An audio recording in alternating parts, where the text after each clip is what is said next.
বন্ধুরা, আবার নতুন একটা রেসিপি নিয়ে আপনাদের সামনে আমি চলে এসেছি।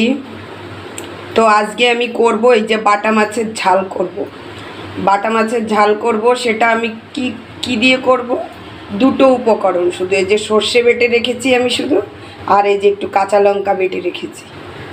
এই দুটো মশলা দিয়েই করব, আর সঙ্গে তো নুন হলুদ আছেই।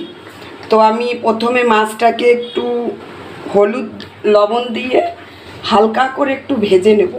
কি বলুন তো, ঝালে কখনো মাছ বেশি ভাজলে ভালো লাগে না খেতে।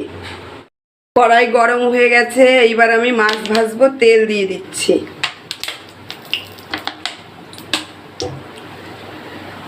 তেলটাও গরম হয়ে গেছে, কড়াইটা তো অনেক গরম হয়েছিল, তাই তেলও গরম হয়ে গেছে। এবার আমি মাছটাকে দিয়ে দিচ্ছি।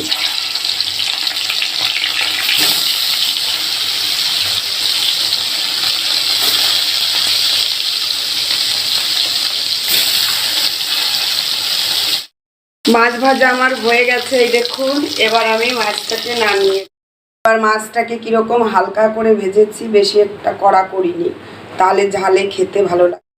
তো আমি যে মাছ ভাজার তেল আছে, ওই তেলেই আমি একটু কালো জিরে ফোড়ন দিয়ে দিচ্ছি, কারণ বেশি তেল এখন দেবো না, তেল তো আমাকে পরে দিতে হবে। এবার আমি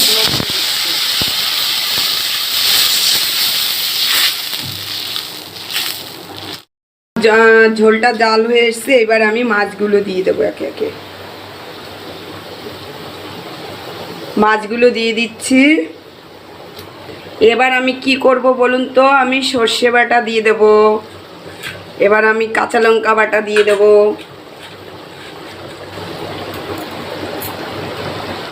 দেখুন ঝালটা প্রায় ঝোল টেনে এসছে।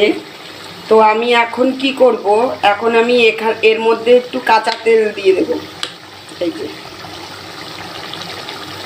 কাঁচা তেল দিয়ে দিচ্ছি। কাঁচা তেল এখন এটা একটু জাল হবে অমনি, তারপর পরই আমি বাটা মাছের ঝাল রেডি। এই ঝোল টেনে এসছে একটু, দেখুন। এখন আমি নামিয়ে দেব। এই দেখুন রেডি আমার এই রেসিপি। এখন গরম গরম ভাতে খেতে হবে, এটা দারুণ টেস্টি লাগবে। আপনারা করে এভাবে খেয়ে দেখুন।